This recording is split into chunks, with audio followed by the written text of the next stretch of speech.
Let's start with our today's topic. And if you remember, on Friday we discussed the first part of MS Visio. Okay, the basics of MS Visio. How to create a business process flow.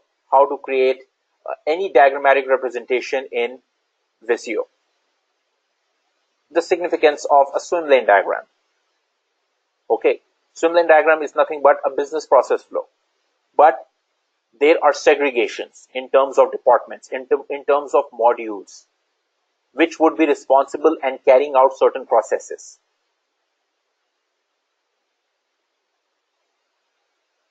So that is a swim lane diagram. Business process flows. That is something you will be creating a lot. Okay, when you're working as a BA, you'll be creating all that stuff a lot. Now, today what we are going to discuss is use case. Again, it's a very important topic. Use case primarily was, for the lack of better word, I would say it was more of an invention of the agile guys. Agile teams pretty much invented it. It was their idea. And don't get me wrong, it's not that people who work in waterfall methodology don't create use cases. Of course they do, but it was more of an agile thing. Now, what I'm going to do is I will go through the short presentation first, just show you a few diagrams here and there, and then we will demonstrate in actual MS Visio, and then I'll show you the verbal part as well. Because a use case is just not a diagrammatic part. Okay, use case, whenever they use the term use case, they mean the verbal part and the diagrammatic part. They're two parts. And it's an interview question right there. So, use case is a scenario which involves actors or users, users. Any scenario where there is anticipated interaction between users and a system is called a use case. When there are certain users involved interacting with a system, that is called a use case. These users are called actors. Okay, they are called actors in the use case world. Oh, I'm sorry.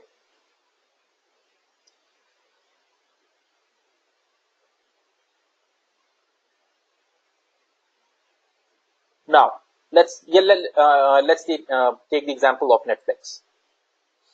Netflix is a system. It's a system. When I use Netflix as a user, as a subscriber, I'm an actor interacting with the system. I am doing things on the system. I'm doing certain things on the system. What can I do? I can log in. Sure. I can browse movies. Sure. I can renew my account. Sure. I can change my language. I can download movies. I can change the language of my subtitle. There are some TV shows or some movies out there which are in foreign language, but they're very interesting, very high rated. I still want to watch them. So I want to see English subtitles. I can do all those things, as a subscriber. So subscriber is an actor. Netflix is a system. I can do certain things, certain processes on that system. Can I upload movies? If I want to add any new movies to Netflix for everyone to watch, can I do that? No. Who can do that? The administrator, system administrator. So that is another type of user. He has his own set of responsibilities and his own set of access to the system. I have a different set of access. He has a different set of access. I cannot delete movies. I mean, there's so much of stuff on Netflix which is just, kind of boring. Can I remove all that? No. As a subscriber, no. But can the system administrator remove it? Yes. So we are two different actors interacting on the same or working on the same system. And as a BA, you will be required to identify all the possible scenarios, all the possible situations in that particular scenario. How will you do that? I mean, it's part of requirements gathering process if you think about it. You are just elaborating requirements in terms of some diagrammatic representation and complementing it with some more verbal documents. That is called a use case. The format, how it is created, all that we'll discuss today. So don't worry, we'll get there. So as I said, diagrammatic part, verbal part. We'll discuss both. Now, let's see the first example. You see this rectangular box in the middle of the screen? That is a system boundary. Okay. Outside the system boundary, there are three actors: customer, bank, ATM technician. These three are actors interacting with the system. Customer can do certain things. He can check balance. He can. By the way, this is an system for an ATM machine. It's not Netflix. It's ATM. Any ATM like Bank of America, US Bank, they are all the same. Customer can do certain things. He can check balance. He can deposit funds. He can withdraw cash. He can transfer funds. You can print stamps on an ATM. I see that option all the time. I never did, but you can even print stamps. You can change language. You can deposit checks. You can do a number of things. Can you do anything else besides that? Any maintenance work? No, I don't think so. Because as an account holder of that particular bank, there are only certain things you can do. There are certain activities you can do. Those activities are listed in these oval shaped boxes. So these customers can do all these things. But they're also controlled by the bank in the back end. So the bank is also involved. If you want to show it, fine. If you don't want to do it, that's okay too. Then there is an ATM technician, somebody who can do any kind of maintenance work, any kind of repair work. If the system breaks down, system is not working, it's not responding to the server, who will fix it? The technician. An engineer would just show up, he would open the ATM, diagnose the problem, work on the problem. All these things an account holder cannot do. He cannot, no. So all the activities, all the processes which each actor can do will be highlighted in oval shaped boxes.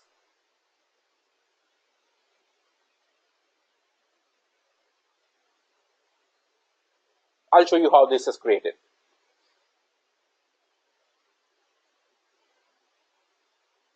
Another example, this one doesn't have a system boundary, but that's okay. What system is this? The system is eBay.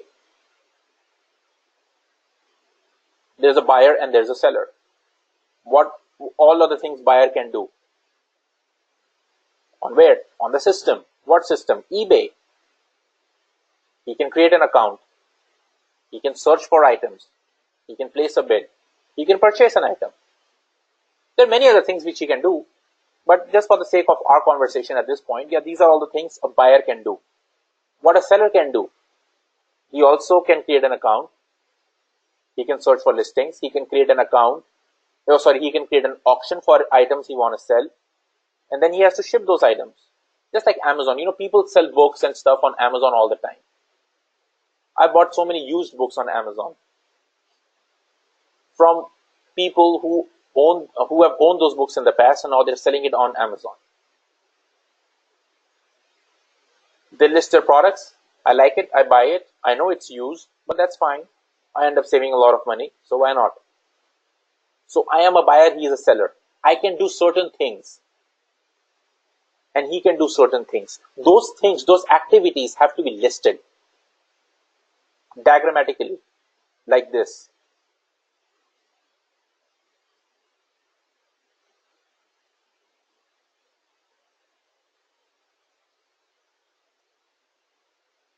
There's another example. Online reservation system for air tickets. There is a passenger. What he can do? He can log in. He can check for tickets. He can book tickets. He can make payments. He can cancel tickets. He can check the status. All those things he can do. Think about it. All these oval shaped boxes you see on the screen are names of different processes and activities. Booking ticket. Okay, so booking ticket is a very vague term, Each and every oval shaped box you see over here will cover over 10, 15, 20 requirements. Do you think booking air ticket is a simple process? Well, it is, but if you think about it, you have to do a certain number of things. First, you have to select where are you flying from. I'm flying from San Diego. Where are you flying to? I'm flying to Dallas. What date? What's the return date? How many passengers? What class of airfare? Economy or business?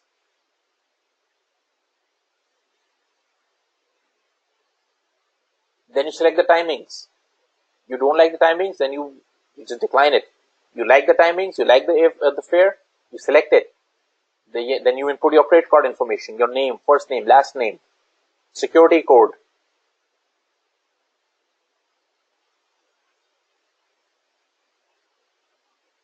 I can do all those things as a passenger.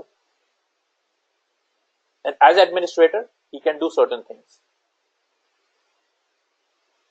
He can cancel my air ticket if I call him up. He can update the flight information if the flight is delayed. All those things, and administrator can do. Now, there's this thing which I want to discuss, excuse me, on top of what we already have discussed. You see this on the screen, it says extends, choose seat. Passenger can also choose seat, yes, he can. There are certain activities which have certain options. They are not mandatory, but they are options. If you look at this process, choosing your seat, it's an option. Okay, it's an option. It's nice to have. It's not mandatory. You're not mandated to select choose your seat. If you do, but I have noticed this. When you try to book an air ticket on the website, especially on United Airlines or Delta or all of these flights, you try to choose your own seat in advance. I prefer the aisle seat.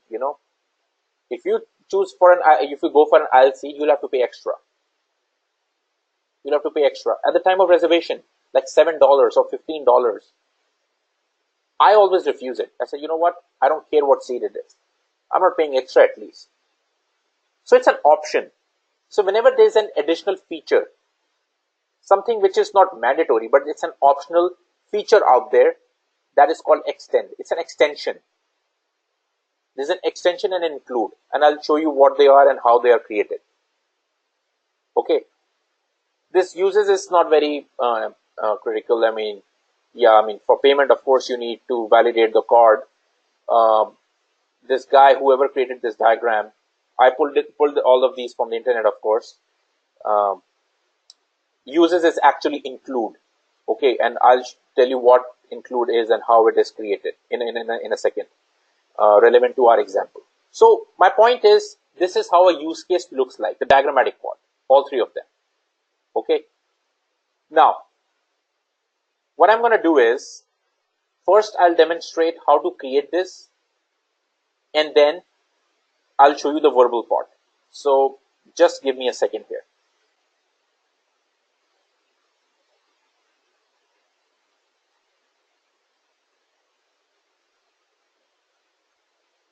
Let me open my MS Visio.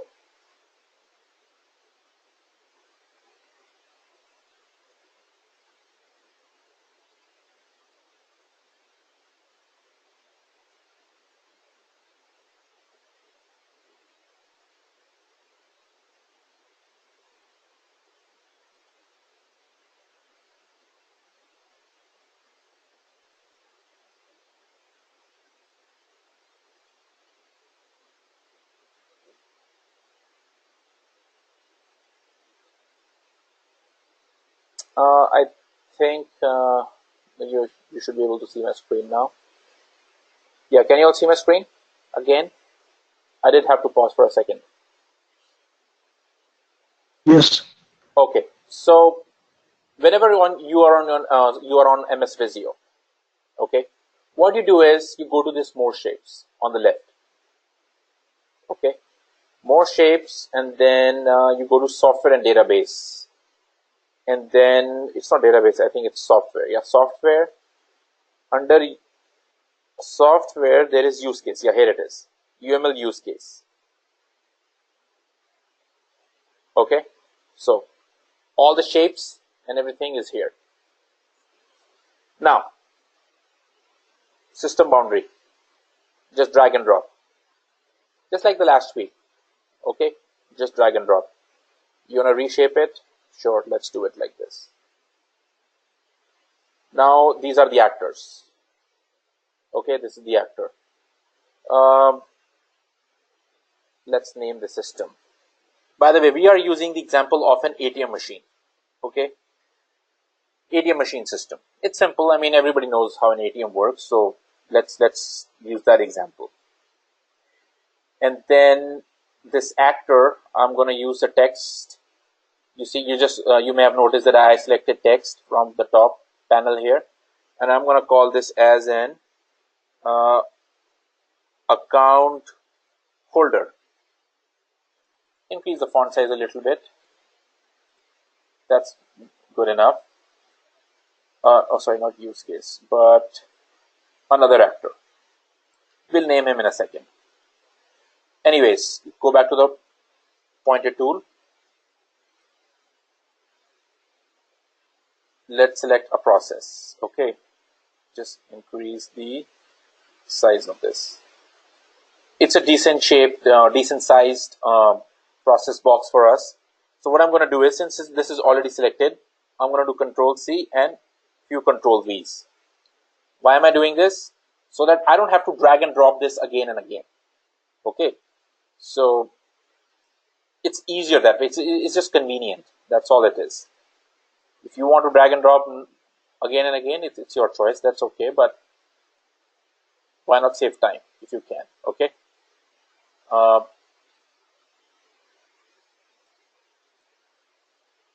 Okay, so these are different processes. Account holder, what can you do in the system? Well, use a text box, select here. What can you do?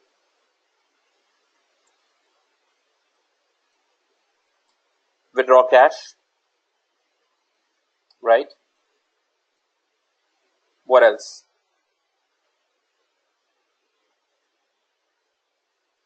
Deposit checks. What else, guys? What do you think? What all can you do in an ATM?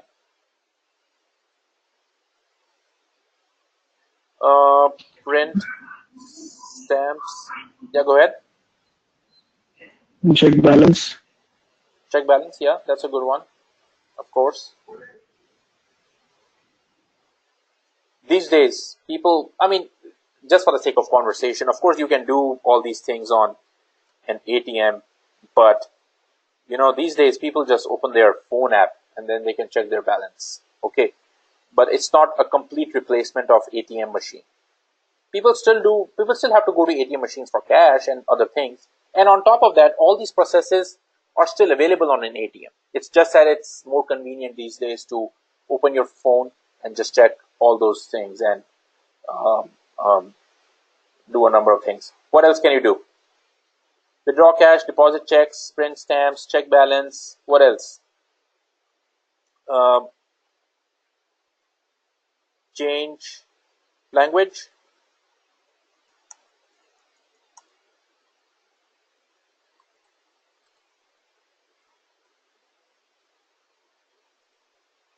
So all these things you can do. Great. Now, let's go to the connector tool on top and connect these. Connect these. Okay. connect this here and connect this here. Now if you notice, these arrows or these lines are very crooked, they're not in the right position compared to what I have in my presentation. Okay, hold on guys.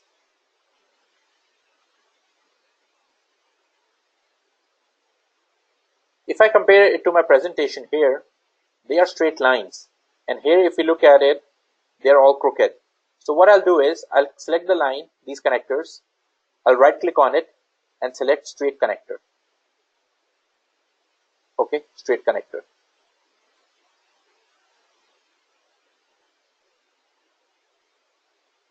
All of those, just to make it more readable. Okay, I can also go and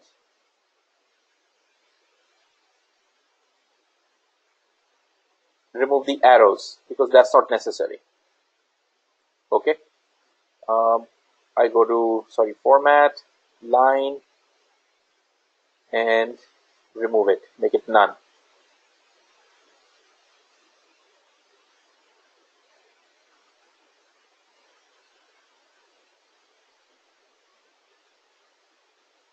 When you create all these diagrammatic representations, you have to be very careful because most of this stuff will be reviewed by business leadership. Okay, they're business professionals. They expect certain standards from whatever work you do.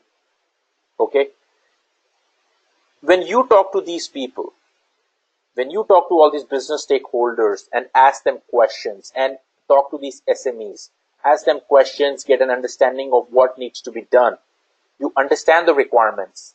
Based on those hundreds of requirements, you create a diagrammatic representation like this. Withdrawing cash entails a number of processes. You have to select the amount. You have to select from what account you want to withdraw. You can withdraw from checking or savings. So there are so many things involved. This couple of words only define a very, very big process. Okay, a bunch of activities involved, withdrawing cash. But you're lumping all those requirements together under a single umbrella and calling it as withdrawing cash. When you present this to a business stakeholder, he will be able to correlate with your mindset. Okay, when a business stakeholder looks at this, he will think that, okay, the business analyst has very carefully understood what the requirements are expected from the system. He should be able to withdraw cash. Of course, there are many processes involved behind the scenes for withdrawing cash. He should be able to deposit checks. It's a complex process. Okay, you have to insert the check. It should be in a certain direction. It should be facing upwards, and it should be a legitimate check. System will perform whether it's an actual check or not. It will check for the amount, all those things. But overall, this is a snapshot. This is how the process looks like from 30,000 feet above the ground. Okay, bird's view. Okay, so when you present this to a business stakeholder, he will be able to correlate this with your understanding, with your mindset, that how well you have understood the project, the expectations from the system. Okay, and the list of these processes work as a as a checklist for the system. Okay, so all these processes will be built. That means, yes, exactly, that's exactly what we were expecting from the system. Who's we? The business stakeholders. Business stakeholders, when they look at this and they go through all the processes listed on this diagram, they would assume that you, the BA, have fully understood what needs to be done, and you and I is the stakeholder, and you, the BA, are on the same page now. Now you can start with programming. Now you can start with development. So these documents have to be presented to business stakeholders. So make them look professional. Okay. Now, just one more thing. Okay, so this is the maintenance guy.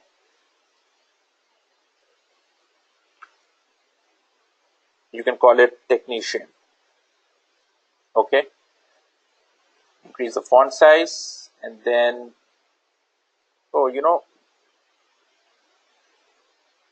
Oh, sorry.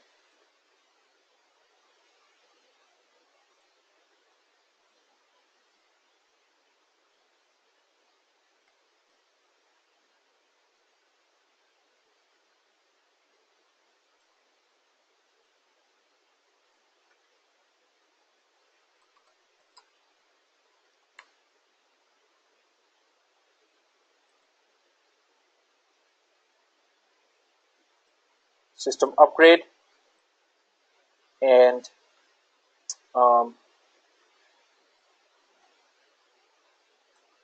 maintenance. Okay, and then same thing, connectors.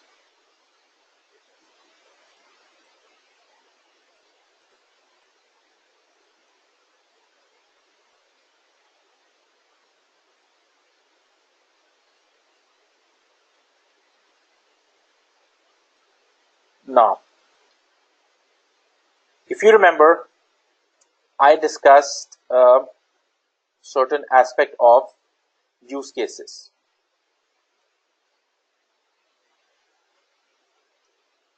You know what I may have to do? I may have to extend the size of this. Oh, I'm so sorry. I have to be on the connector. You have to be very careful what options you have selected from on the top. Okay, to move things around and to adjust the sizes, it has to be on the pointer tool, not the connector. Else you'll start creating connections.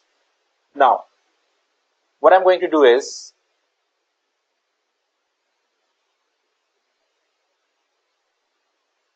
oh, sorry.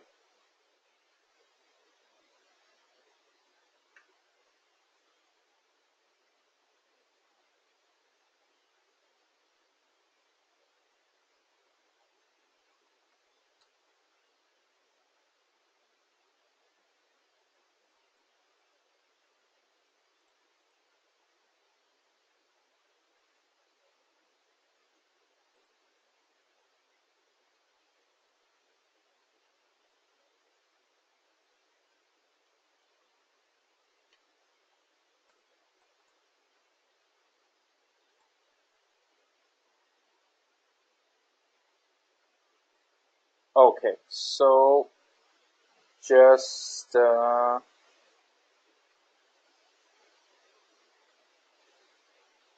boy.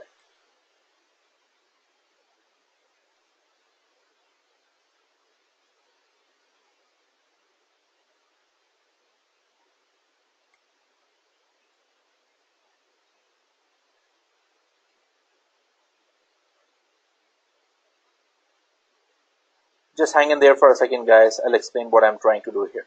Okay. Um, Straight connector. Okay. Sorry.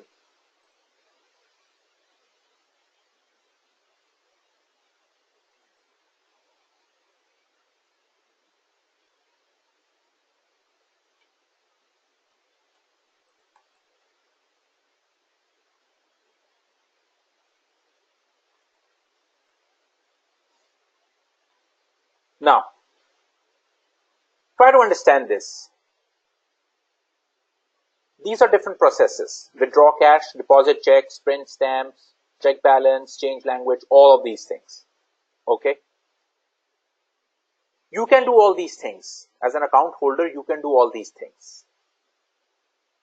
But all of these things, withdrawing cash, depositing checks, print stamps, and all of these things are dependent dependent on a base activity or on a base use case, which is user authentication. Until and unless you have been authenticated as a valid user, you cannot do any of these things, which includes you need to have a valid ATM card, you need to have a valid PIN code, you insert the card, the PIN code should be accurate, only then you can proceed. So until and unless you have been authenticated, you cannot do any of these things. So this is the baseline, authentic user authentication. This is called include. These processes are dependent on this base process. Okay. But there are some other options which are, not mandatory, which are not dependent on anything. Like, when you are using an ATM and it's not working, or you can still figure out what exactly you're supposed to do, there is a special, or there is a button or option called help. You can select that and then see what are the things you can do on an ATM machine. Okay, or maybe let's say change the brightness of the screen. Sure, it's a nice thing to have, it's an option, but it's not dependent on anything critical. So those options are called extend. So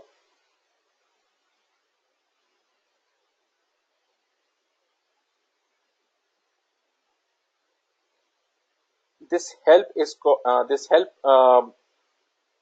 process is an extension. Let's do straight.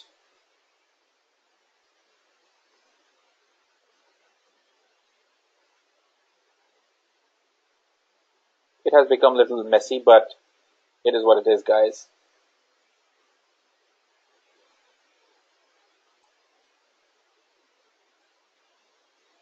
Do you understand the difference here, guys?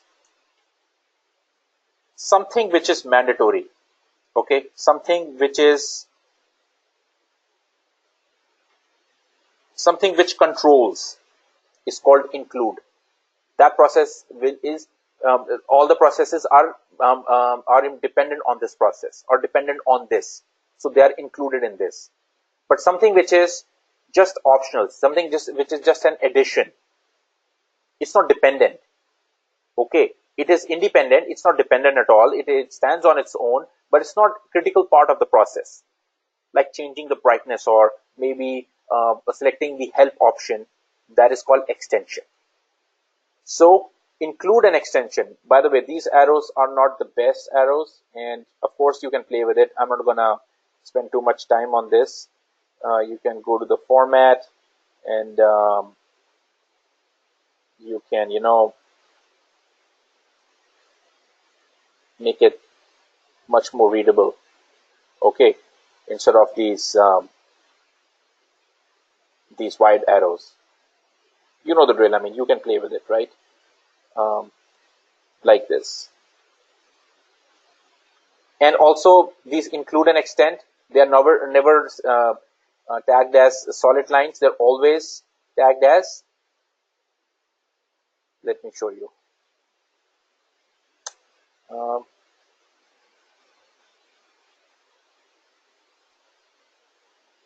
They're always used as dotted lines, all of them. Okay, so of course you guys can play with it, and include and extend are always tagged as, or signified as, dotted lines. So let me repeat. Whenever you create a use case, you list all the processes. If there is any process which controls all the remaining processes or a certain process, that is called include. Extension is used only for additional nice to have options. Okay, it doesn't control anything, but it's nice to have an option. Those are called extends. So you have to list all of those in a use case. Now you can see that how messy it has become. It's not even readable. So you have to play around with this. You have to position these processes in such a way so that it becomes readable, because you are required to present this to your stakeholders team. Are you with me, guys? So far so good. Can I move on to the diagrammatic part?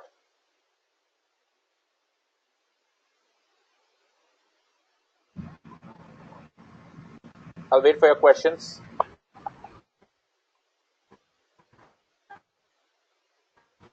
Are you with me so far? What do you think?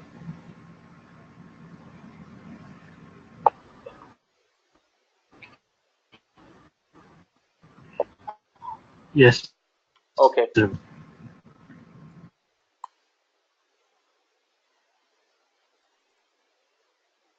I always have been using the maintenance guy as the guy who uploads cache. or the technician guy. But it's not the technician, it's always a cashier. It's a different profile. Okay, it's a different profile. So account holder can do all these things, technician can do all these things, cashier can do all these things. He can upload cash. It is possible that cashier and technician travel together in that big van when they come in and they upload the cash, but they have different profiles. They have different access to the system. Okay. So this is how a use case looks like, and this is how it is created in MS Visio. Simple, drag and drop. Now, as I said, this is only part of the process. When anyone brings up use cases, you create a diagrammatic representation in MS Visio, and then you move on to the verbal part. And this is also an interview question. People ask that, okay, have you ever worked on use cases? Yes, I have. What do you do? Well, in a use case, based on the scenario, or depending on the scenario, I create a verbal part and a diagrammatic part. Diagrammatic part is created in MS Visio. Verbal part in MS Word. Okay, how does a verbal part look like? Well, it's a certain template. It has certain sections which I'm, as a BA, I'm supposed to populate, and based on the scenario, I populate all that information. What are the different areas or what are the different parts of that template? So that is exactly what we are going to discuss right now. Now, this is a template, a very standard template used in the industry. When you work for a certain client and they ask you to work on a use case, they might give you a template which looks like this. Project name, project ID, executive sponsor, probably your director or VP, your project manager, this is the person you'll be reporting to, and business analyst, this is you, the BA. Date, table of contents, which is pretty much an index, nothing crazy. Use case ID, you can call it ATM_system. Use case name, user ATM interaction. Created by whoever is the author, the BA in most cases. Whatever date this was created, somebody else comes in, he puts his name, puts a date, and makes any updates if he has to. Okay. Simple. Whatever you see, this is how your, except for these numbers of course, this is how your template will look like. Okay. All the stuff on the left will be populated, and on the right it won't be. Okay. Everything you see on the right will be populated by the business analyst based on or depending on the situation, depending on the scenario, based on the requirements, you will populate all this information. So for example, list of actors. Who are the actors involved? As a BA, you should have the ability to read the situation. That okay, we are gathering requirements for an ATM. What are the different people who will be interacting with an ATM? Account holder, of course. Technician, of course. And then who else? Cashier, of course. All those processes are also controlled by the bank or banking system, of course. What else? I don't think of any. I can't think of anything else. Write them down here. Okay, these are the users.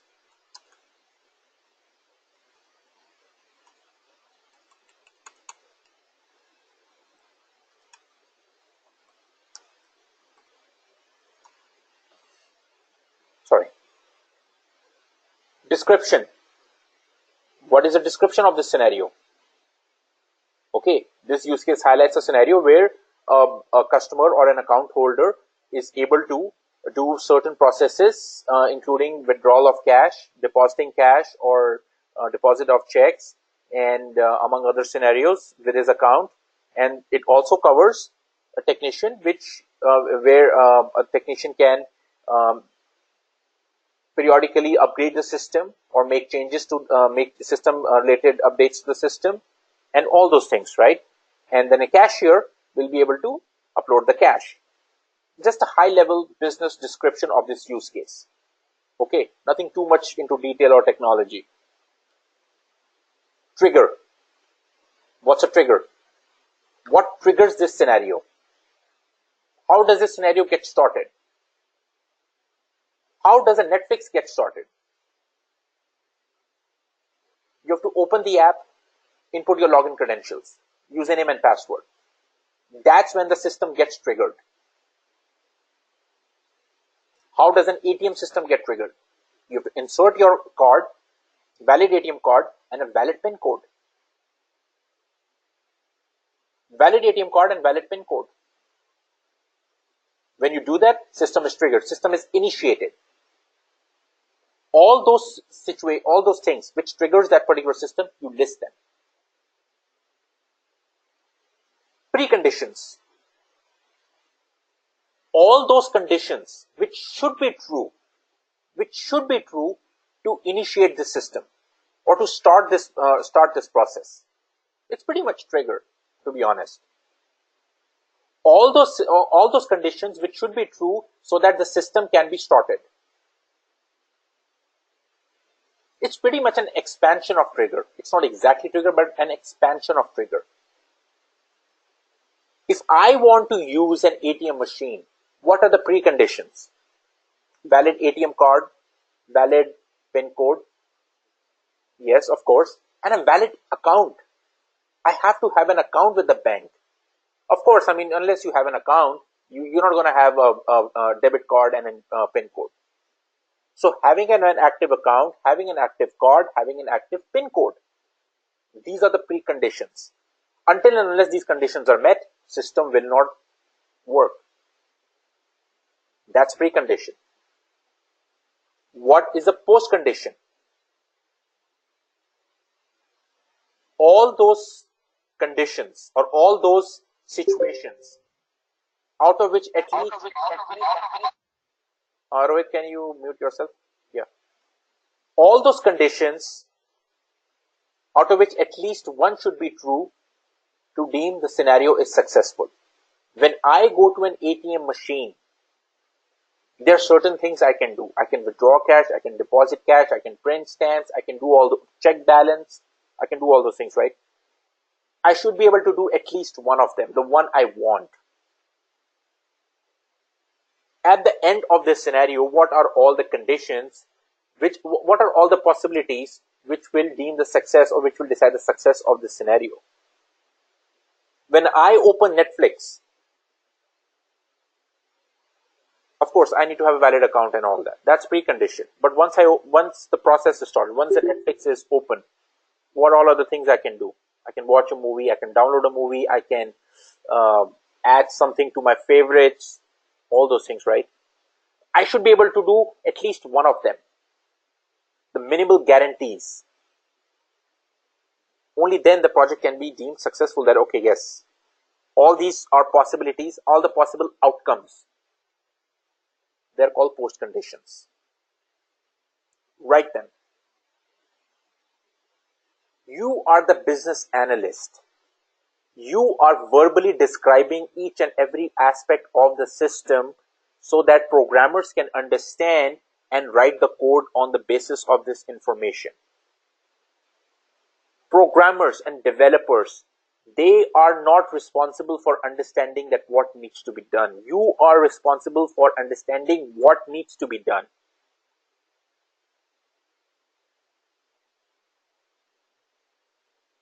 All the things which will be developed, you understand, you document, you get verified and validated. I want you guys to use this term in your career as a BA or during your interview. Verification and validation of all the work is something you are responsible for. I mean, you don't verify and validate on your own. You engage people. You engage stakeholders, you engage SMEs, you engage technical people and get your work verified and validated. That's what you do.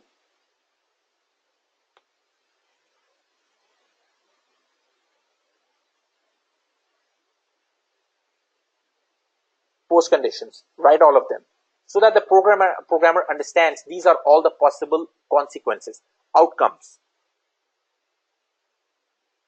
Now, normal flow. Write normal flow as if you are telling a high school student that how the process will look like. Not even a high school, like a middle school. Step number 1, customer inserts the ATM card. Step number 2, customer enters PIN. Step number 3, select the language. Step number 4, System will validate whether the customer is in bank network. Step number 5. What transaction do you want to do? You want to withdraw cash. Step number 6. Checking or saving? Checking. How much? $100. Okay. Please wait. It prints out, or not prints out, but ejects all the cash, dispenses the cash. You can take it. You're done.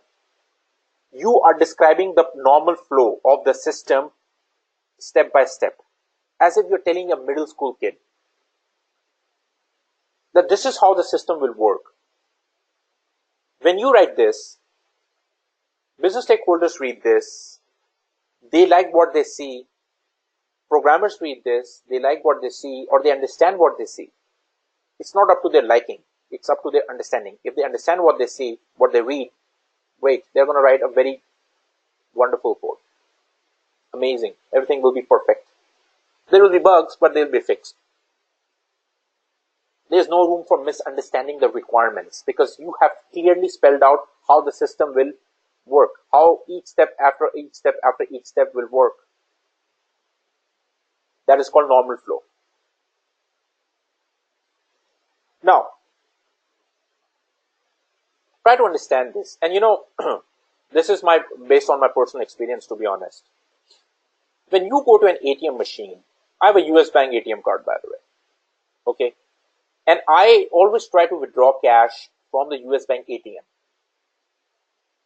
If you try to withdraw cash from any other ATM, you'll have to pay a network fee. Try to withdraw cash from a gas station. Gas stations have ATMs, right? They do. But they are generic ATMs. They don't belong to any particular bank. You insert your card, you input your PIN code, it validates whether you are an active account holder. Yes, you are. Okay, great. It also finds out who's it. The system. The system finds out that you don't belong to our bank. You don't belong to us. It's not your bank's ATM, right? So you'll have to pay extra. You'll have to pay $3 fee. It's annoying. I mean, sometimes I just have to withdraw $20 and I have to pay $3 to that ATM fee. I don't like that. Casinos are the worst. Now, I'm not a big gambler or anything, but I've been to Vegas a few times, at least 3-4 times at least. And there was this one time, I think it was my first time when I went there, and in the casino, I didn't have any cash. I usually don't carry cash, right? And I was in a casino, and then in order to play the slot machines or whatever, you need some cash. So there was an ATM machine in the middle of the casino, inside the casino. So I insert my card, I input my PIN code, and then it validates that, okay, it's not a bank ATM, so I'll have to pay a network fee. And the network fee was so outrageous. It's like $10 for every 100 or something. It was crazy. That I didn't even feel like playing. I said, you know what? I'm here to gamble maybe $50. Well, why would I spend $10 on this stupid fee? It didn't even end up playing. My friends did, but I didn't. So what is this? You insert your card, system validates and finds out that this is not your bank ATM. You belong out of network. Now you have to pay a fee. If you agree to pay that fee, great. You can do whatever you want with the ATM. Not whatever, but I mean, you can withdraw cash, check balance, do whatever. All these activities, listed activities, allowed activities within that domain, you can. But if you decline to pay that fee, system returns your card and you're done. So these are the kind of scenarios or situations which you have to think through by discussing with the stakeholder. Stakeholder will tell you that, you know what, when somebody shows up at an ATM, if they are part of the network, fine, no fees. But if they're not part of the network, they have to pay a fees. Then you have to ask the stakeholders, okay, well, what if somebody doesn't want to pay a fee? Well, then we don't let them withdraw anything. What if they agree to pay the fees? Who do we charge? The account holder. You have to ask all these questions. And when you ask all these questions, you have to describe that scenario. So in this normal flow, the step number 4 is system validates if the customer is in the bank network. Like when I go to the gas station or the casino and I insert my card, system finds out that am I part of that bank network? No, I'm not. It's a generic ATM. So in step number 4 of the normal flow, the customer is not in the bank network. Is not. System will prompt customer to accept the network fee. Hey, you don't belong to this bank. Are you willing to pay the network fee? Customer accepts. Use case resumes to step number 5. What is step number 5? System will ask you, okay, what do you want to do? What transaction? Withdraw, check balance, withdraw cash. What do you want to do? But if in step number 4, customer is not part of the bank network, system asks customer to accept the network fee. Customer says no. Transaction is terminated. It goes back to step number 9. You get the ATM card back and then you leave. So alternate flow. Normal process is this. All the possible alternatives, you have to think it through, document them. Does it make sense, guys? I don't want to go again on and on without checking with you. What do you think? Does it make sense? Doesn't make sense? Abhiram, Mitishri, Paul, what do you think? So far, so makes good? sense. Good. Okay, great. You have to think outside the box. That what's going on. What's going on? In this scenario, what are the different possibilities? Think it through and ask questions and then document those. Exceptions. All the possible error conditions. You input your card, PIN code is invalid. It's wrong. If I have 2 checking accounts and both of them have a PIN code, they both are different. Sometimes I get confused and end up putting the wrong PIN code. Sure, I can try again, but only up to 3 times. 3 unsuccessful attempts and they will lock my account. These are exceptions. These are error conditions. You have to think it through. You cannot just go on and on and on with every possible combination of 4 digits.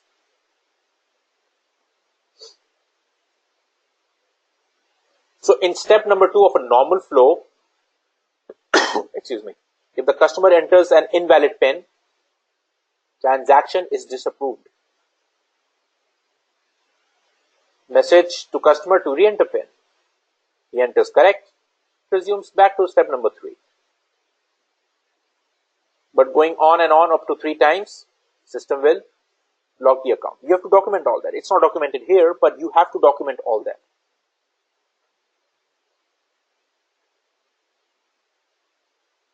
Frequency of use. How often do you expect the system to be used? As a BA, you don't have to worry about it. It's for business stakeholders to come up with a number or whatever, right? They would think that, okay, if we open an ATM in the zip code 92108, in that zip code, we have 10,000 people who have an account with us.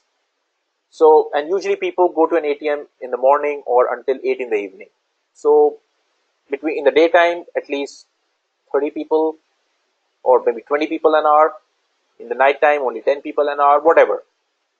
How many times do you expect this system to be used? The frequency.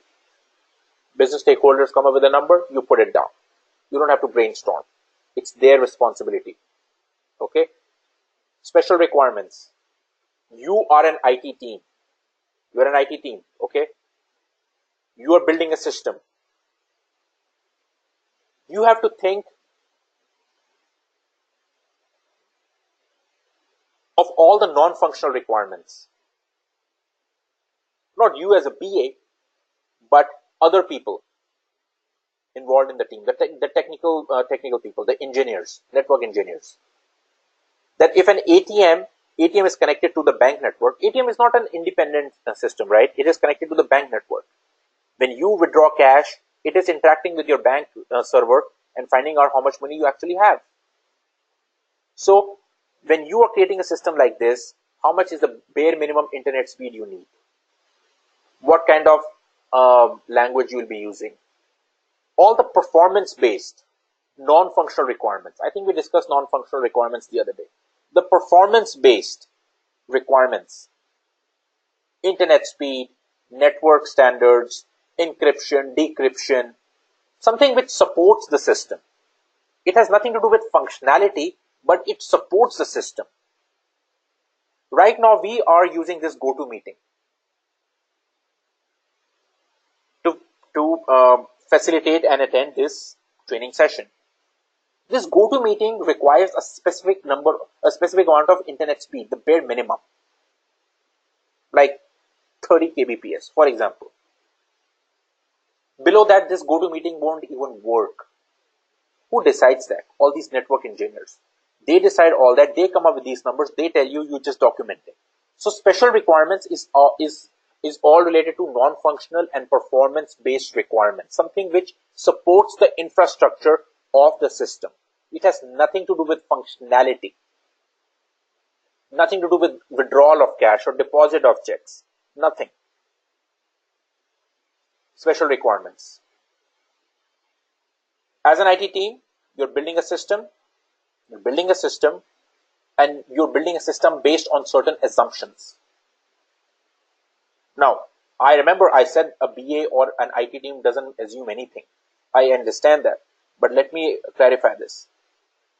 The assumption here is that when you are building an ATM machine, the user of this system, this ATM, will be able to read and write English or Spanish. Excuse me. If a person or an account holder does not speak English or Spanish, doesn't know English or Spanish, he cannot read English or Spanish, he cannot use this system because this system will not be supported in Mandarin or French.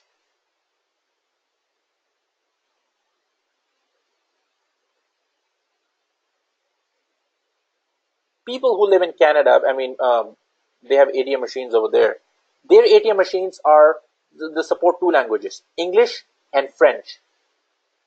Because in Canada, those are the two most popular languages spoken, English and French. If you know any of those two languages, you'll be fine. Anything outside this, sorry, you can't even use the system. In the USA, it's English and Spanish. If a French guy who doesn't even speak a word of English goes to an ATM here in the USA, can he use it? No. You won't understand a thing. You will press the wrong buttons. So you are assuming the user of the system will know at least these languages. You write them down here. The assumptions. Notes and issues, any risk or any issues you can encounter or whatever, So for example, what is the maximum size of a pen you can have for the system? How many digits? 4, 6, 8, 4. Okay. Just as an extra note, you can note it here. Nothing crazy. And that's all it is.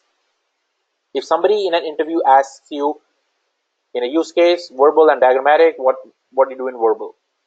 Well, actors, preconditions, postconditions, normal flow, alternate flow, some exceptions, special requirements, all those things. Describe the format of this document. It's an interview question, real one, no kidding. They just want to know what all other things you do in a use case. So this is the verbal part. This is the diagrammatic part. You copy it, paste it here at the bottom of this verbal, and you're fine. This completes your use case. Does it make sense, guys? Now, by the way, for example, if you are sending this diagram to a business stakeholder who doesn't have MS Visio, because they won't. These are stakeholders. They don't need MS Visio. You're a BA, you do. How do you send it to them? If they don't have Visio installed, then you save it as PDF.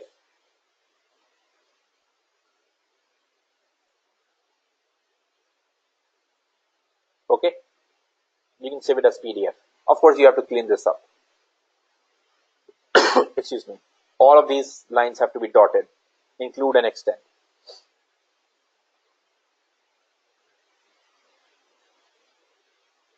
Position these professionally. Clean this up. So this is your diagrammatic part. This is your verbal part. This completes your use case. Any questions or comments, guys? Come on, speak up. What do you think? Make sense? Doesn't make sense? Dhruv, I have a comment to make. Sure, go ahead. So in the verbal part, I think the template has missed one information. Maybe if I'm wrong. No, go ahead. So in the normal flow or the alternative flow, they have not mentioned what if the account holder has no balance. What to do? Oh, no, yeah, of course. You are right, Abhiram. I mean, for this example, I mean, I haven't specified all of those scenarios. I mean, this is just for me to explain you what normal and alternate flow is. But when you are designing a system like that, yes, you have to go through all those scenarios. If you don't have I'm a just balance, thinking like, wow, yeah, okay. Yeah, if you don't have a balance, you don't get anything. System will show you an error. Okay. Okay. Yeah. Yeah, so we have to include everything, right? Like that one also. Yes, that is correct. Yes. Okay. Yeah. Yeah, that's a good thought. Yes. I mean, I can go on and on, but just for the sake of your understanding, just for the sake of our conversation here today, my idea is to make you understand what these different sections are, okay, and what they entail, and not necessarily what all the scenarios can be there. There can be so many scenarios, and let's say you have only $150 in cash and you try to withdraw 200. Would it let you? No. But if you try to withdraw 140, would it let you? Yes. Then yeah, you'll be fine. So all those scenarios, yes, you have to cover. What else, guys? What do you think? Make sense? It's not a new topic or an additional topic. It's just an insight into what else a BA can be, or not BA, but your overall IT team will be involved in. Okay? You, the BA, will not be creating this, but I still want you guys to know what it is and see how they look like. I repeat, as a BA, you will not be creating these. You'll be creating a lot of business process flows and swim lane diagrams and use cases, a lot of those. But all those things which I'm going to tell you right now, they're not for you. They're for more technical people, especially programmers and system architects and those kind of people. Okay. The one of them is class diagram. People who are programmers or who have programming background, they work with classes and objects, the object-oriented programming. I don't know if you guys have a background in programming, but the ones who create classes and objects. So they create the class diagram in MS Visio as well. All these boxes, and on the top it says user and it says article. These are classes, and objects are listed in the bottom part of these rectangular boxes. So classes and objects, relationship between these classes and all that. Again, programming stuff, very technical. Don't have to worry about it. Just as an FYI, I just wanted to show you how it looks like, just so that if somebody asks you in an interview, you don't get stumbled, okay, or you don't look surprised at what exactly is a class diagram. You can politely say that I know what it is, but I've never done it. Programmers do it, and I've seen it. Of course, I've seen it. I know how it looks like, but yeah, as a BA, I don't do it. Just politely say that. This is a sequence diagram. This is a sequence of processes and interaction between different modules of the system. Okay, and all these complex systems which we look at, they look simple, but behind the scenes there is a very, very, very particular sequence of processes which happens in the back end. Only then things work. Okay, and this is for an ATM. You insert your card, and system ATM interface goes to the ATM control, and then data is sent to or message is sent to a transaction unit, and transaction unit verifies the information, comes back with a response. The sequence of all these activities is called a sequence diagram. Okay, and then there is an object diagram. Again, very complicated. You can see one-to-many relationship, and flow of data, and verification of classes and objects, and it's complex stuff. You can see this is only for programmers and architects, or software engineers, I would say. That's the right term. Not just programmers, software engineers. Okay, programmers are mostly people who just write code. So these are some of the diagrammatic representations which you can do in MS Visio. Business process flows, swim lane diagrams, and use cases is something you will be doing. Class diagram, object diagram, sequence diagram is something a software engineer will be doing. But just as an FYI, I wanted to share with you what exactly it is and how they look like, and this is what it is, right? And all this is called UML, by the way. I don't think I shared the term with you. Unified Modeling Language. Okay, UML. So this whole thing is called UML platform. Excuse me, guys. Any other questions, thoughts, and comments? I will stop the recording here, but I'll open the lines for questions. So please unmute yourself. Just give me a second. Go ahead, guys.